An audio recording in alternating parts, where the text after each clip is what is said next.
qu'on entame le château Laffitte. Et je pense que là, on va pouvoir attaquer le château Laffitte par la face nord. On serait arrêté, je l'aurais sifflé. Moi aussi. Personne t'aurait vu. Ouais, c'est quand même très lourd. Ça va être que du bonheur. Ah, vous parlez de Bernard Bernard? T'es là pour partager tes moyens. Je t'en fais un mètre, t'es là. Parce que tu prends des dans les bois, mon pauvre, c'est excellent. C'est où il y a le nez, là? Là, ton petit déjeuner. Oh, ben celui-là, hein. Comme t'as nous. On va se trinquer, celui-là. Ça va être bon, celui-là.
L'alpiniste Patrick Béraud a trouvé la mort dans le massif alpin. Nous sommes aujourd'hui sous le choc. Patrick Béraud, l'un des plus grands alpinistes français. Il a fait une chute en escaladant le sommet du Tachorn en Suisse. Une corniche aurait cédé sous son poids, il avait 47 ans. Il était parti le 1er mars avec Philippe Magnin pour enchaîner les 82 sommets alpins de plus de 4000 mètres. Ils venaient de réussir leur 66e sommet. L'exploit était à portée de main. Il n'était qu'à 14 sommets du but. Une aventure démesurée dont il minimisait l'engagement.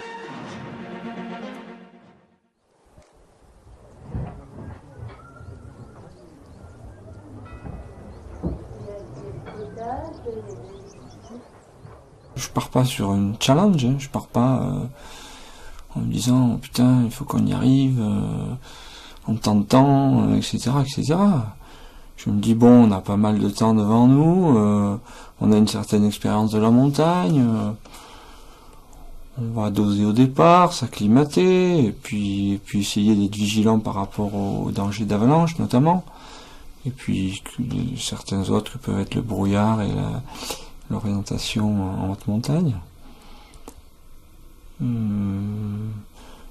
bon, on part pour se faire plaisir, quoi. Ce terrain alpin, il est vraiment immense et qu'on a beau le sillonner depuis très longtemps, il y a vraiment beaucoup de choses qu'on connaît pas et qui sont sûrement intéressantes à découvrir. Ça fait déjà quelques projets qu'on fait ensemble. Ça me fait plaisir de partir avec Patrick. Ça me fait plaisir de vivre la montagne, de vivre cette aventure, de vivre la montagne avec lui, parce qu'on est un petit peu dans le même état d'esprit tous les deux. On se prend pas la tête, on y va vraiment pour se faire plaisir et oui, pour se faire plaisir, je crois que c'est le principal.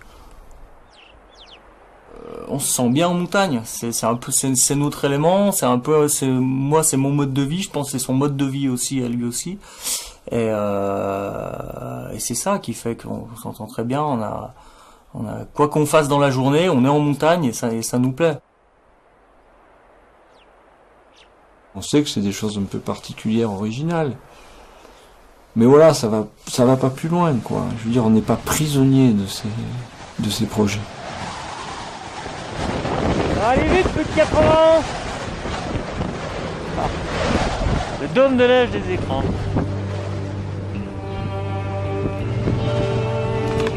Putain, j'ai les doigts qui gèlent.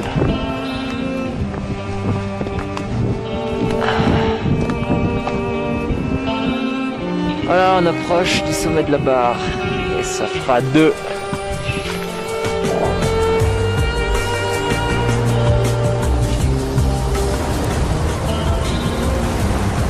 Qu'est-ce que tu vois de beau alors?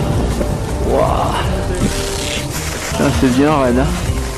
On revient sur les contreforts du Grand Paradis et son sommet pris un petit peu dans les nuages.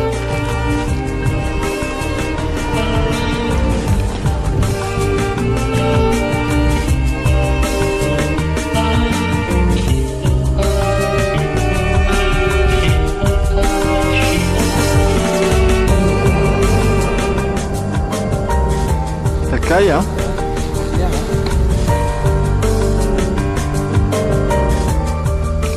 Du col de l'Entreleur. Beau ce col aussi là, hein, Ouais, bof.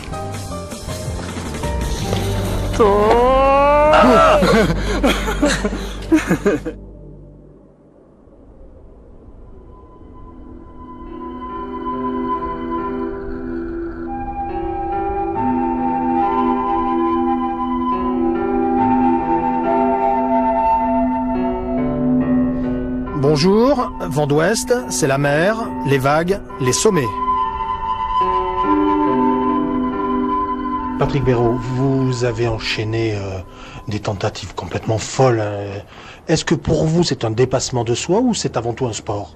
Ben c'est ni l'un ni l'autre et à la fois ça rejoint ça, mais c'est tout d'abord un lieu d'expression et une créativité. On a un terrain d'expression que l'on sent privilégié pour nous et voilà, puis on a envie d'y dessiner des choses, d'y vivre des choses et puis peut-être de les transmettre d'une façon ou d'une autre.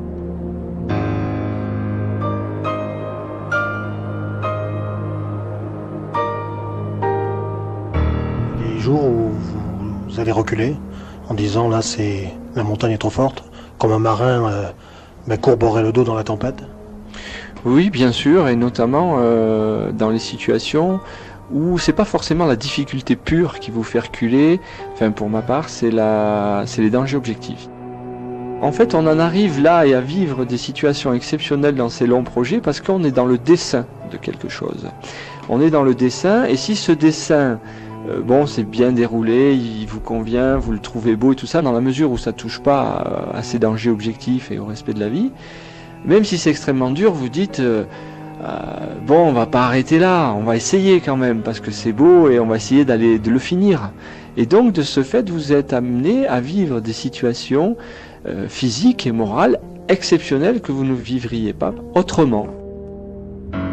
Comment dire, j'aime la performance pour ce qu'elle représente dans la démarche et dans le chemin de l'homme, quoi. Pour les pensées, les efforts, les conceptions, l'adaptation qu'elle demande, et je trouve ça très intéressant et enrichissant. Mais je suis pas attaché à la performance pour la performance.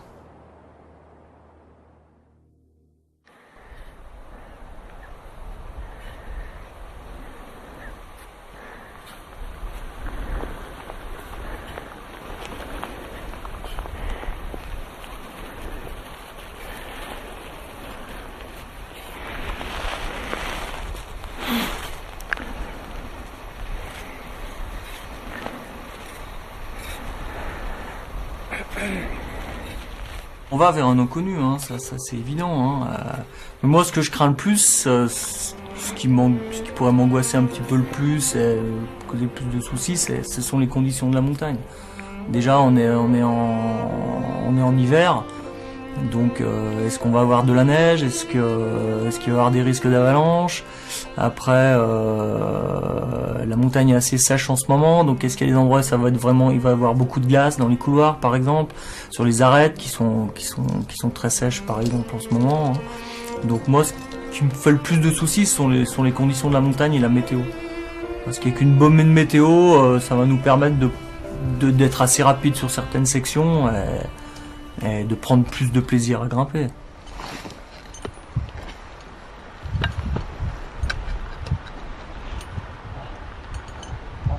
La mort.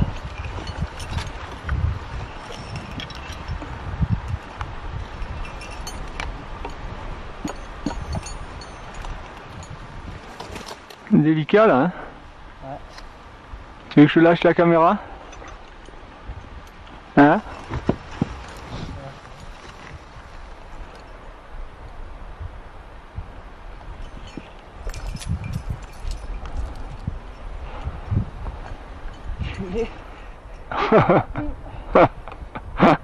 Réétat de la muerte.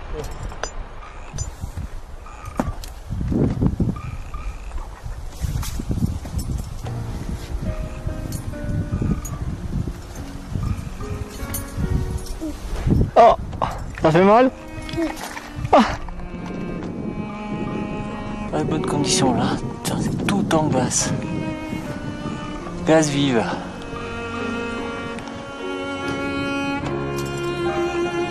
C'est très délicat. 4 minutes en ligne. Bientôt 5. Et bientôt 6. Bientôt 6. T'as fait une semaine en un jour. Impeccable. Pourvu que ça dure. Si toutes les semaines étaient comme ça, 15 jours. Ouais. Puis avec une météo pareille, pas de problème. Hein. Pareil, putain. Ouais, c'est vraiment exceptionnel. Même pas froid.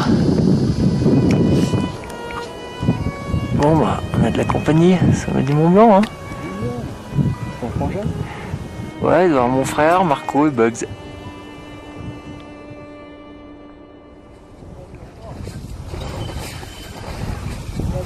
va les gars?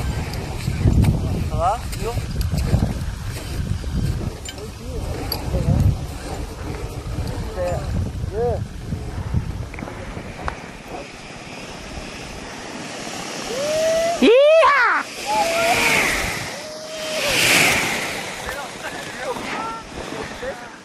Putain!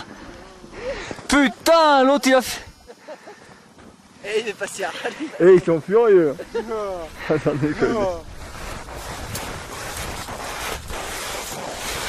Ah, après toutes ces émotions parachutisme, on se retrouve tous les deux et on redescend.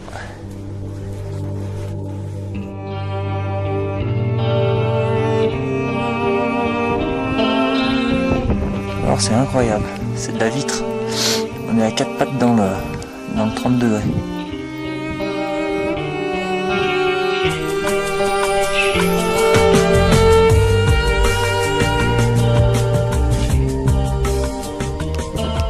Commence à être fracassé, Béraud commence à courir. Ça fait plaisir. Et il est content. C'est le 13e, non? Maudit 13. Maudit 13, ouais. Pensez à ça. Tu vas voir, sentir quelque chose. Ah, tu parles, toutes les arêtes, elles sont... c'est de la vitre. Putain, pour te déplacer là-dessus, c'est... Tu dois être au...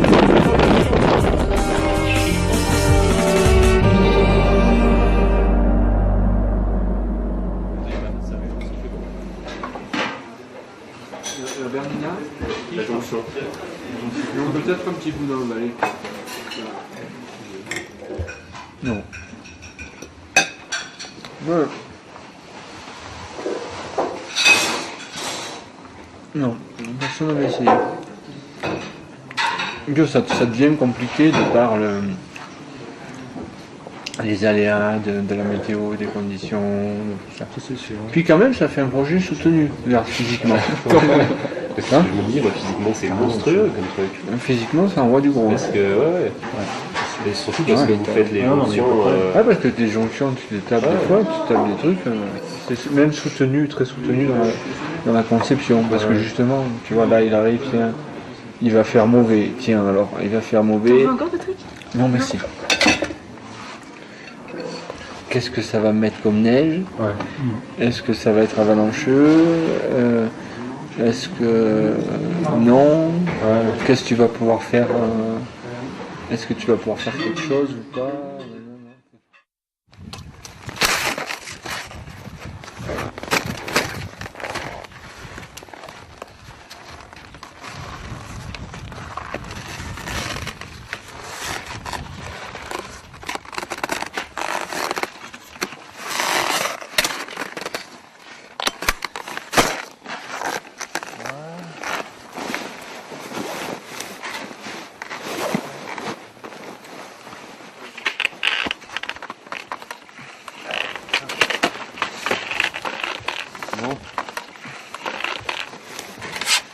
Tu commences dans des escaliers. Allez, Herman Mayer. Bon bah tout à l'heure. Allez Bah les ouais. gars, bonne route. Hein.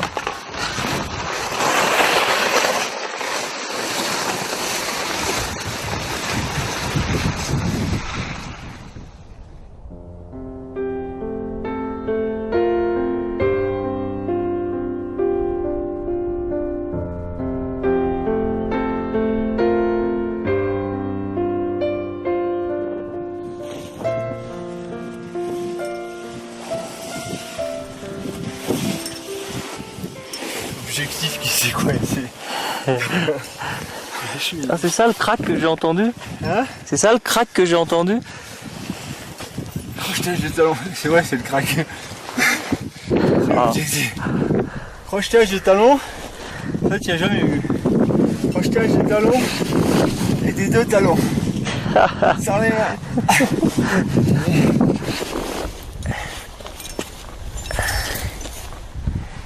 Mais ça va piquer le cul là. Hein.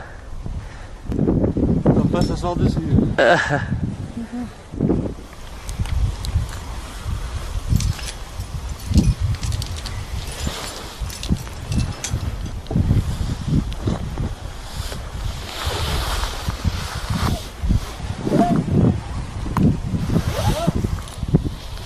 Oh, c'est fantastique là. Bah d'ici aussi. Hein. D'ici aussi.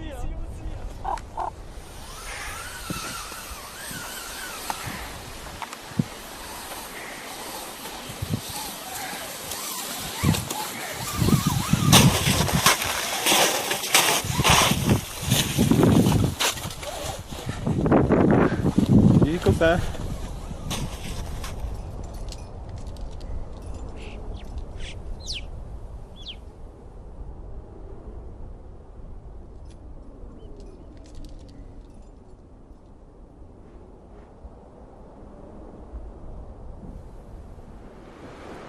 Voilà, 6e pour aujourd'hui. Et 19e au total.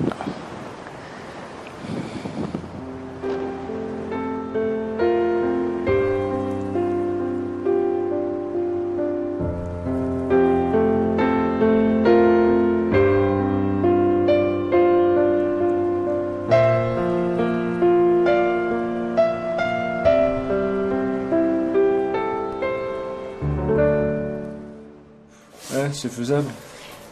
Et vendredi, confirme que c'est correct? Beau toute la journée, d'accord. Et samedi? Mais ça charge beaucoup au milieu d'après-midi? Bon, eh ben écoute, j'essaie de t'appeler demain soir du col des Joras alors. Hein? Allez, merci Yann, ciao. Vous avez fait des choses beaucoup plus difficiles. Je veux dire, le difficile, il se résume pas à l'aspect technique des choses. Hein. Que la montagne, elle façonne la difficulté et que c'est pas toujours relatif à l'aspect qu'elle peut avoir de loin ou à sa raideur, loin de là. Une chose qui ressort, c'est l'intensité d'un truc pareil. C'est comme si tous les jours tu étais en course, quoi, en fait. Parce que les raccords, quand les conditions sont bonnes, souvent tu prévois des raccords qui sont longs en kilomètres, qui sont importants en dénivelé, qui sont... Bon, tu as de la recherche et tout. Souvent, hein. Et puis quand t'es en course, et tant qu'il fait beau, tu profites, tu vois.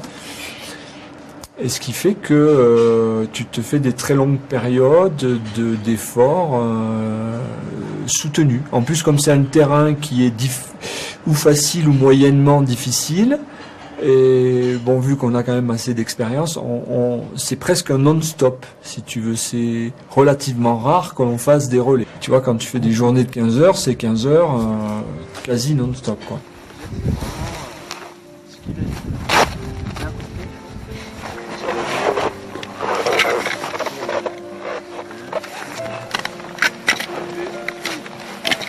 Il y a plus de génétique de thé là-dedans. Ça t'aide pour grimper. Hein. Tu vois les prises doubles, après c'est plus facile. Il y en a plus? Hein? Il y en a plus, tu te sens mieux? Il y en a plus alors.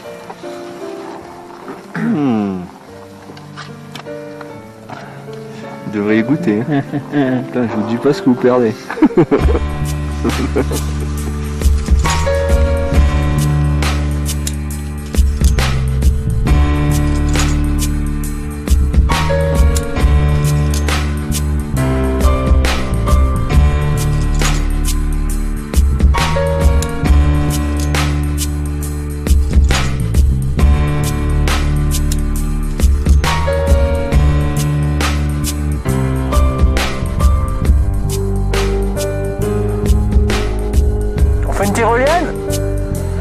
fait une tyrolienne. Bon voilà, le 20e, dans du géant. La Vierge. La Vierge.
Peut-être dormir là, on sait rien. Ouais.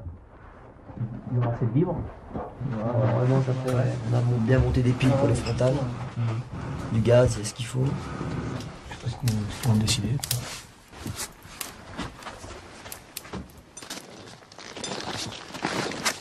Encore une petite journée.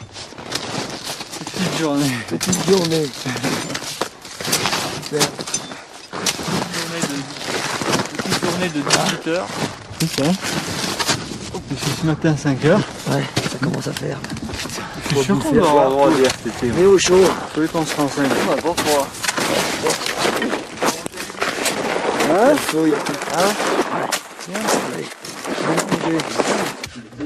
C'est l'opulence. Quand tu arrives d'une journée comme ça, que tu trouves tout ça sur la table, et la pièce chauffée, En plus. ben c'est les looks. C'est bien. Hein? Physiquement, tu donnes bien tous les jours quand même. Hein. Je pense qu'on peut atteindre des seuils de fatigue qu'on n'a pas l'habitude d'atteindre. Je l'ai atteint, moi, je crois. C'est quand même des sportifs de haut niveau. Hein. Ouais. Enfin, c'est sûr même. Hein. De toute façon, mais ça arrive pas comme ça non plus. Hein. C'est depuis toujours qu'ils ont fait ça. C'est leur vie qui est rythmée comme ça en fin de compte. Bon, je pense que les cours, si on part à 5, il faut se lever à 4. Hein. Bah ouais.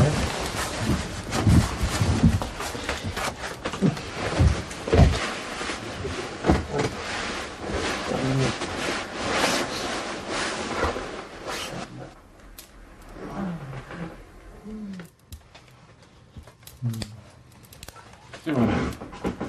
Bon, est-ce qu'il y a d'autres points critiques? Il y en a plein, mais on verra plus tard. C'est là aussi.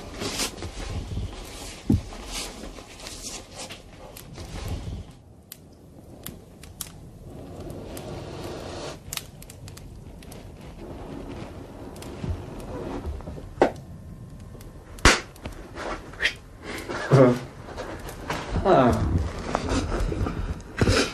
Bon. Bon. Et ma foi, il ne reste pas beaucoup à dormir. Hein.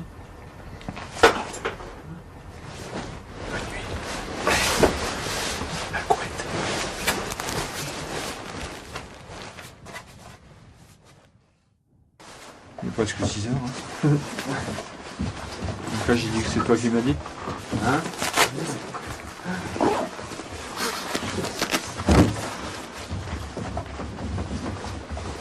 Si je fonctionne mieux au chaud qu'au froid, Elle peut moins bien ces deux choses. Dedans, ça passe pas. Hein? Dedans, il passe pas. Ouais, ah, il passe pas?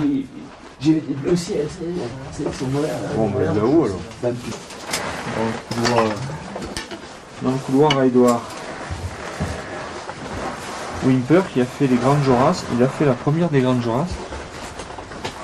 Pour, en fait, sa motivation, c'était de mater le Wimper la verte. Il n'y avait pas, c'est pas tellement sur les Grandes Jorasses, il rêvait de ce couloir. Et en fait, il avait les boules parce que le jour où il l'a fait, il y avait des nuées. Comme aujourd'hui, ça lui a caché la vue. Ce qui fait qu'il est allé au sommet de la pointe Wimper. Et il n'est pas allé au sommet de la pointe Walker, qui était pourtant juste à côté. Il avait les boules, il est resté un moment pour regarder, se cailler. Et hop, ils sont redescendus sans aller au sommet des Grandes Jorasses. Alors la pointe Walker, elle aurait pu s'appeler la pointe Wimper. Eh ben non.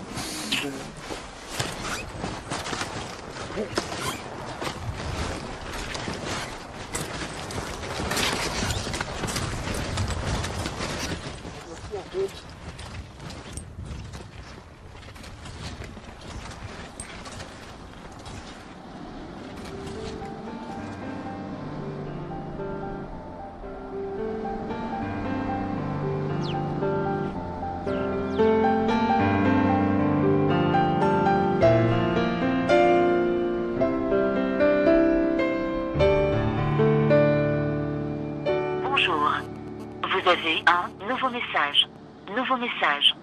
Reçu samedi 27 mars à 9h47. Oui Gilles, c'est Patrick. Écoute, on est au milieu du Wimper là, du couloir Wimper, donc on sera là-haut à 13h sur les arêtes, sans problème.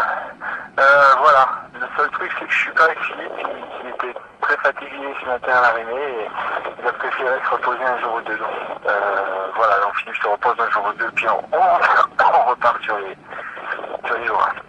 Donc je suis avec Didier Angelot je lui ai proposé s'il voulait faire la course avec moi. Voilà, qui est un des guides de la logistique. Enfin, en tout cas, on sera là-haut. Allez, ciao.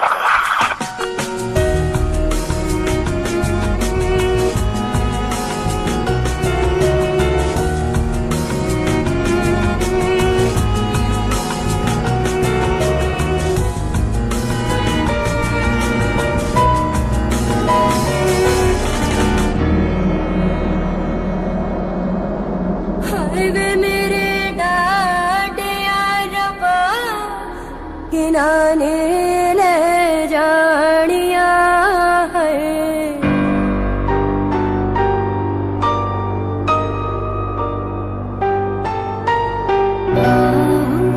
हुजूर तुमको सितारों में चलूं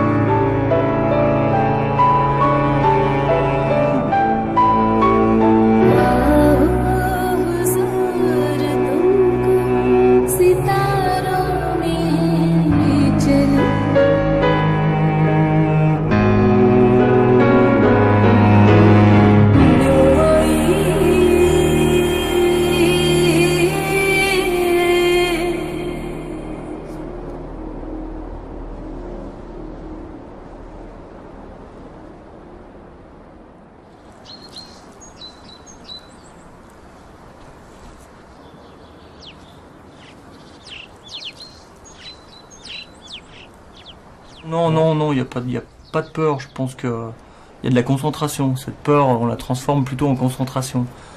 Et à la limite, c'est ça qui est intéressant aussi, c'est qu'on arrive un petit peu à transformer des des sensations en d'autres sensations, quoi. Tu vois, mais de la peur, non, il n'y a pas de peur. Il y a peut-être un petit peu d'angoisse, ouais, quelquefois. Mais ça c'est normal, hein, c'est un petit peu justement ce qui va éviter d'avoir peur. Parce qu'on est allé trop loin.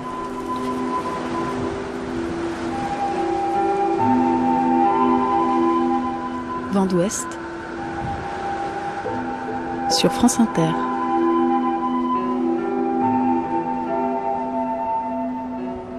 Patrick Béraud, parce qu'avec beaucoup d'humilité, vous parlez de vos amis, parce que c'est aussi important, hein, vous le dites, l'escalade, la montagne, c'est aussi une formidable aventure humaine. Vous avez un cercle d'amis depuis des dizaines d'années. Hein. Oui, après, avec lesquels je peux vivre certaines choses ou certaines autres. Mais c'est vrai que le compagnon ou les compagnons de cordée avec qui vous partez, c'est l'essentiel du plaisir. Je disais tout à l'heure que, enfin, à mon sens, et puis je pense au sens de beaucoup, hein, de toute façon, dans la vie en général, c'est la relation humaine qui nous touche le plus, qui nous intéresse le plus dans le fond et qui nous marque. Donc évidemment, le compagnon de cordée avec qui vous partez, c'est le plus important, c'est essentiel.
C'est une cordée d'amateurs.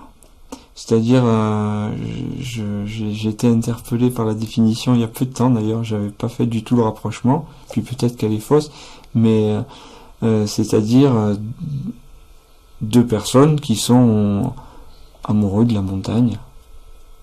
Voilà, puis bien sûr attachés à ce qu'ils peuvent y vivre, mais ouais, deux gens. Philippe est quelqu'un c'est un amoureux de la montagne.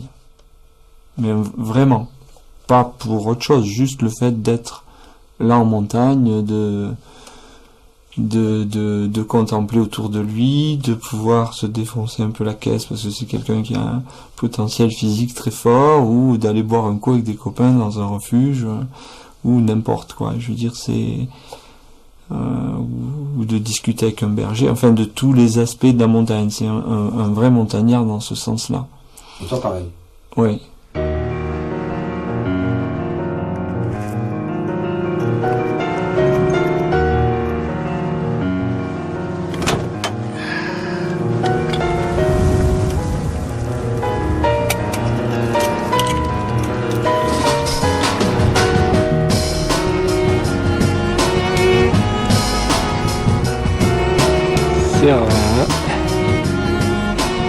Dans des Reims, Dents Blanches, une trilogie valaisanne.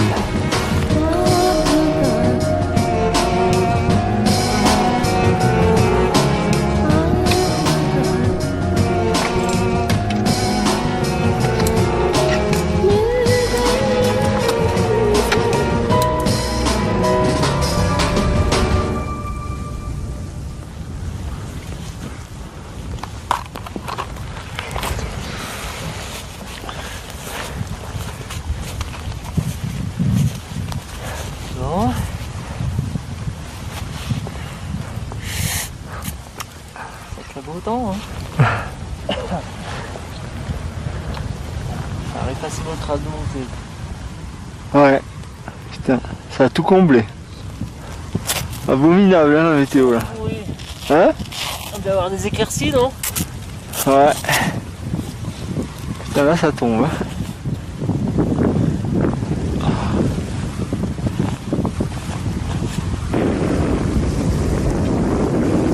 Pas promener quoi. C'était pas de la promenade. Ouais, Zignal retourne, je sais pas si vous y voyez quelque chose. Grosse tempête. Il a dû tomber 1 mètre de fraîche au moins aujourd'hui. 1, 2, 3. On a tiré trop à droite sur le glacier en descendant, donc on le traverse. C'est planté. Encordé. Quintino c'est là, c'est là. Ouh là d'abord, on n'y voit rien.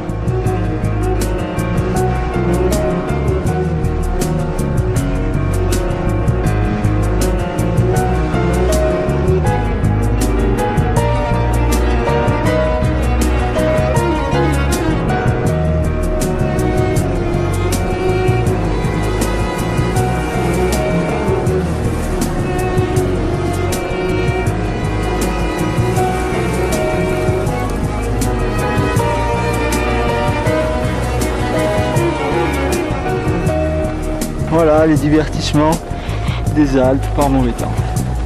Bon, je vais vous laisser parce que je vais me faire engueuler. Attends Philippe!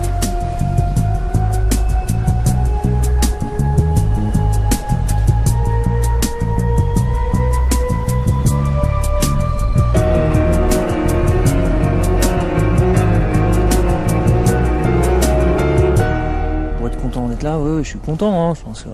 Patrick, il gère très bien tout le déroulement de ce voyage. Il est surprenant par sa ténacité.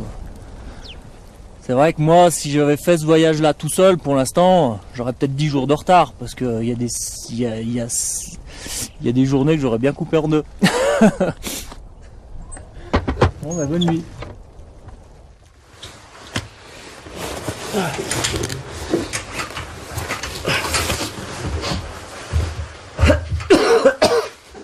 Bon.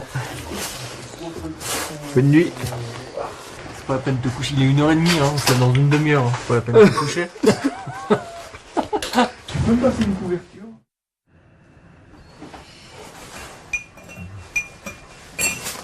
On va y passer du temps, ouais. Non?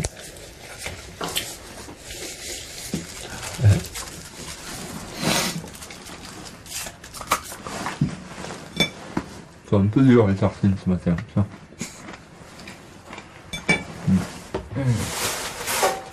On va boire un café. Ça va.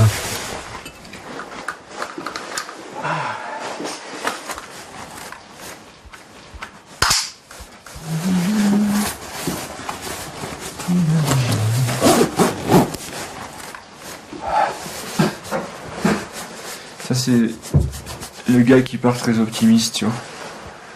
À 3h du matin, il prépare déjà ses lunettes de soleil. Alors que c'est plein brouillard dehors. Voilà.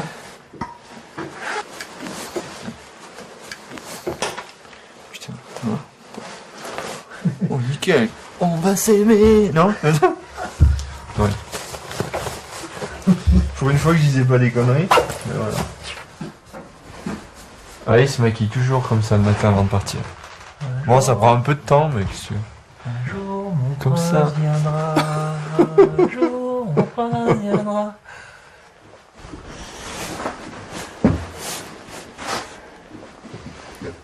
Bon, mais on va aller au boulot, hein.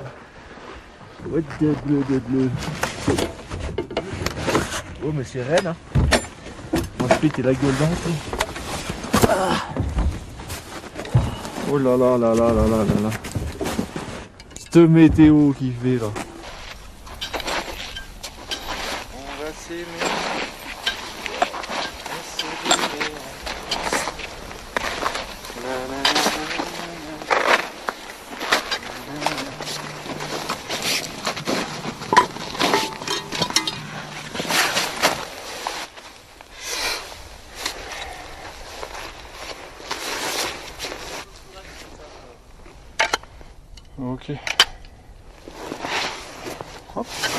Voilà. Comme ça.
Ouais, c'est Patrick.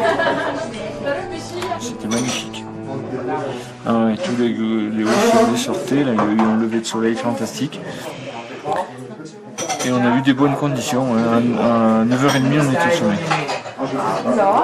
Ouais. Et sinon, les jours à venir.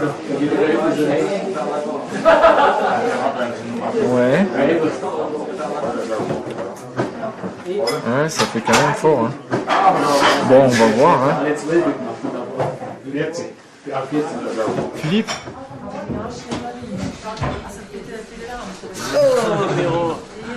Demain, Rambo, 70 devant à 4000. Nord-est. Hein? Aujourd'hui, ouais.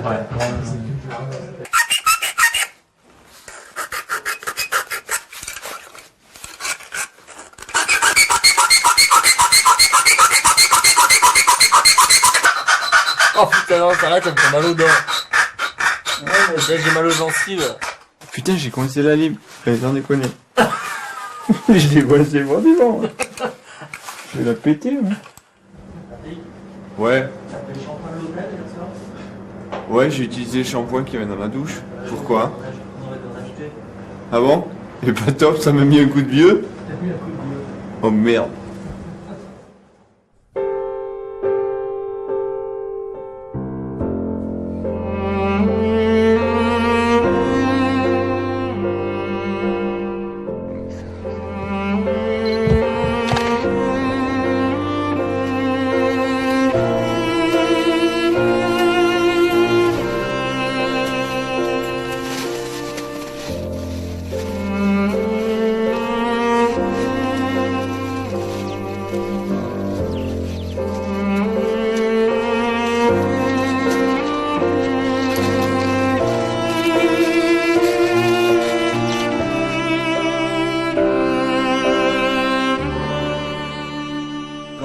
Le château Laffitte.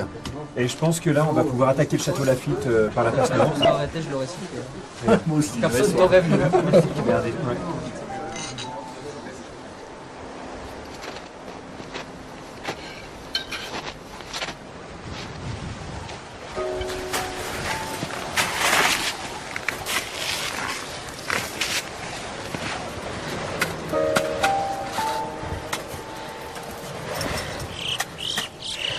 On se suivait l'un derrière l'autre, enfin Patrick était devant, on était sur une arête neigeuse entrecoupée de petits rosseaux rocheux, mais vraiment pas difficile. C'est vrai que c'était très enneigé, hein, il y avait de la neige sur le rocher, et là j'ai juste vu glisser, je sais pas si c'est une prise qui a lâché, si c'est un pied qui a glissé sur la neige. Je l'ai juste vu disparaître, sous la mer nuage. Là, il y avait la mer nuage côté ça se fait.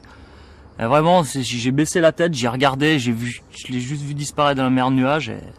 Et là, plus un bruit, plus personne. Je suis resté 5 minutes. Ça a été vraiment la guillotine. Là, ça s'est arrêté, mais. Et 3 mois après. C'est quelque chose qui est inachevé pour moi, c'est évident. Hein. C'est évident. C'est quelque chose que... C'est clair que j'ai envie de terminer. J'ai envie de terminer pour lui, parce que Patrick aimait les choses bien faites.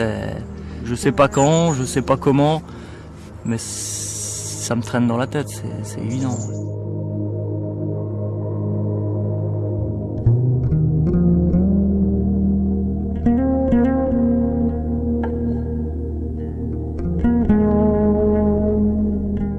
En faisant le tri de ses affaires, j'ai retrouvé une petite carte sur la définition du courage. Je me rappelle pas par cœur mais en fait ça parlait beaucoup de la ténacité et quand il avait décidé de faire quelque chose, fallait aller jusqu'au bout.